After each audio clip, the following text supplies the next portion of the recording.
In section 8.3, we're going to talk about geometric sequences and series. So what we'll look at today is recognizing, writing, and finding the nth terms of a geometric sequence, finding the nth partial sum of a sequence, finding sums of infinite series, and using sequences to model and solve real-life problems. So just a few reminders about a geometric sequence. Remember that when our sequences have a common difference, those are arithmetic sequences. So when we have a common ratio, and the ratio means that you're multiplying or dividing by the same number, then you'll have a geometric sequence. So kind of that formal definition is you'll have a geometric sequence when the next number in the sequence is always multiplied by whatever that common ratio is between terms.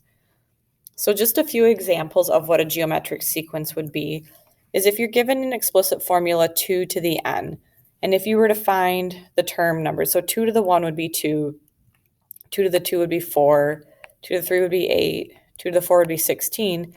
And so if you notice, the ratio between terms is 2. You're multiplying each term by 2. If we looked at this explicit formula, 4 times 3 to the n, our first term would be 4 times 3 to the 1, which would be 12. And then our next term, if we had 4 times 3 to the 2, so 4 times 9 would be 36. And then if we had 4 times 3 to the 3, so 4 times 3 to the 3, which is 27, we would have 108.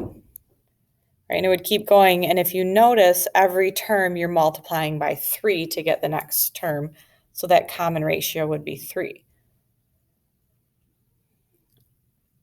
Same thing with this last example. Your common ratio ends up being negative 1/3, since the first term would be negative 1/3.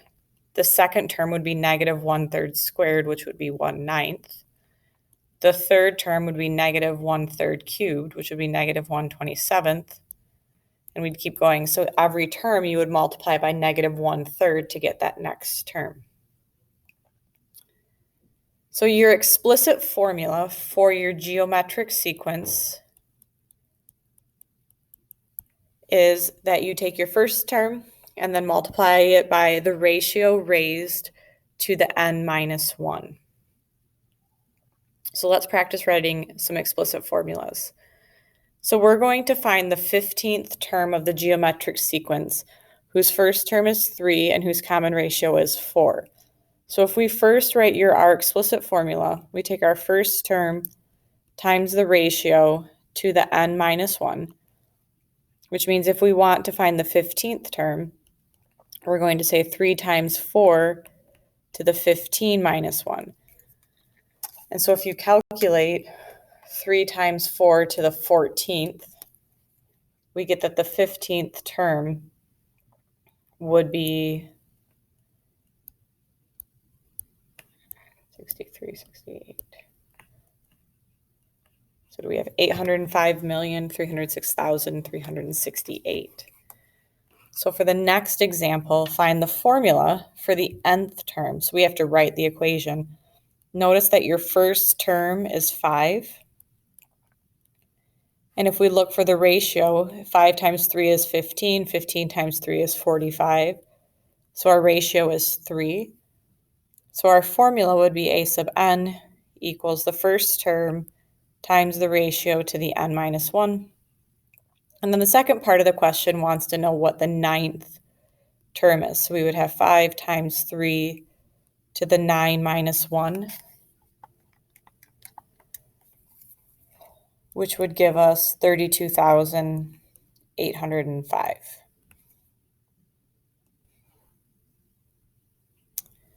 When we want to start adding up terms for a finite geometric sequence, so that means that if we're given the sum of the first n terms, where n is a finite number, we're going to use this formula. For the first term times 1 minus r to the n over 1 minus r, where r is your ratio.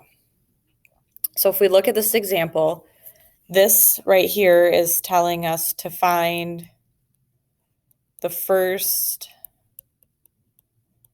12 terms. Or find the sum of the first 12 terms. So we're adding up the first term plus the second term.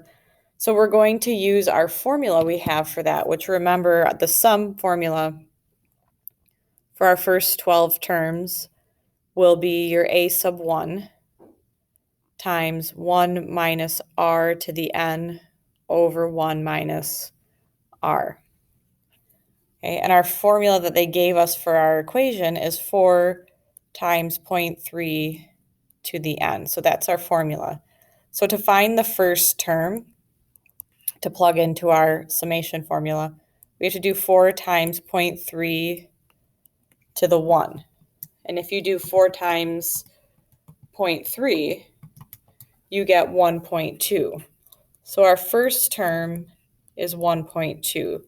So in our equation, we'll say 1.2 times 1 minus, our ratio is always what's being raised to that n, or n minus 1. So in this case, our ratio is 0.3. So we'll say 0.3.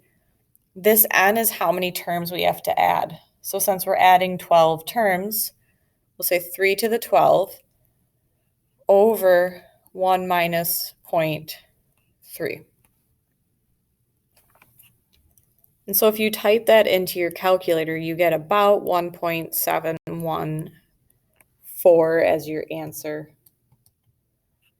for that. And we can't write it as a fraction in that case, so we're just going to leave it as a decimal. So now when we have a geometric series, the sum of an infinite number of terms is considered a geometric series. So when they ask for that series, they're asking you to add all of the terms up, all the way up to infinity.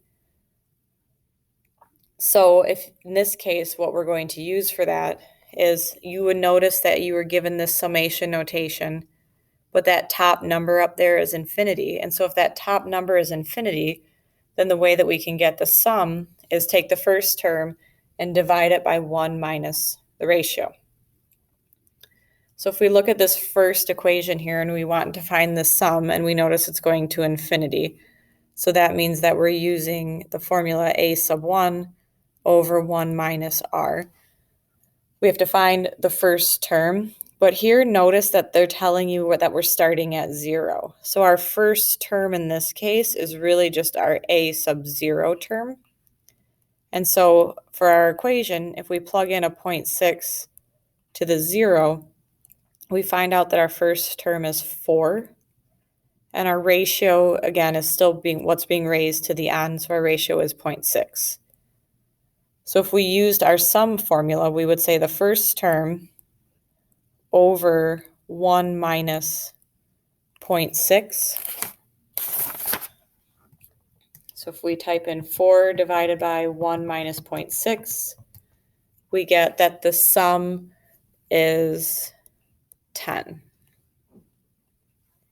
So if we look at part B here, we don't have an equation, but we could figure out what are we multiplying by to get the next term. And so if you go from 3 to 0.3, you're multiplying by 0.1, and 0.3 to 0.03, you're multiplying by 0.1.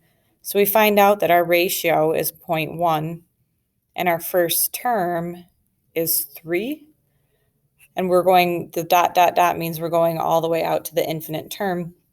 So if we use our formula, we have 3 divided by 1 minus 0.1, which gives us 3.33.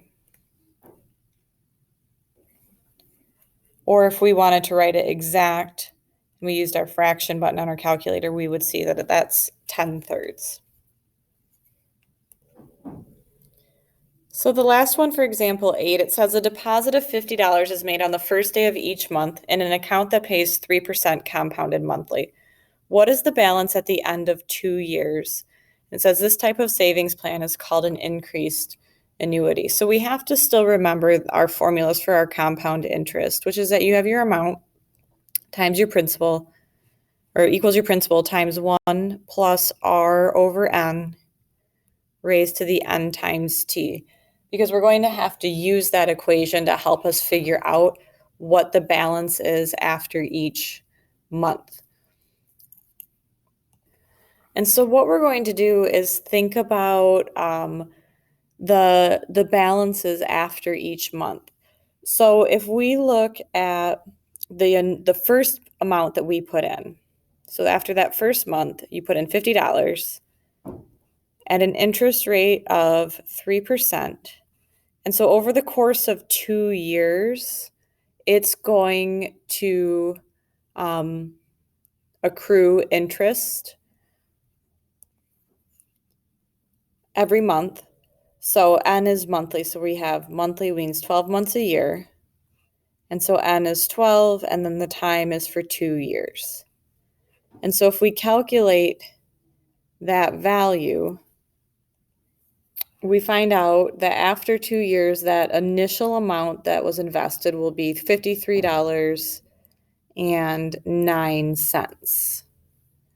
And so if we were to look at the second month that we put money in, we would say, so we'll call this one was A sub 24 because that was after 2 years. So if we're looking at A sub 23, so the second month is going to have 23 months to accrue interest.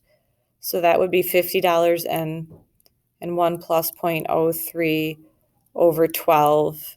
But this time, instead of, this was the 12 times 2 years, so that was the 24. This time we're going to raise it to 23 because it's 23 months. And so we find out that that second investment was $52.96. And so if we look at the amount for that only is going to accrue interest for 1 month, we have 50 times 1 plus 0.03 over 12 to the 1, which is really just 50 times 1.0025. So what we're going to actually do is use this value as our A sub 1. And so this is helping us figure out our equation here. And so if you look, all of the other ones were this amount. So our A sub n equation is really 50 times 1.0025 to the n.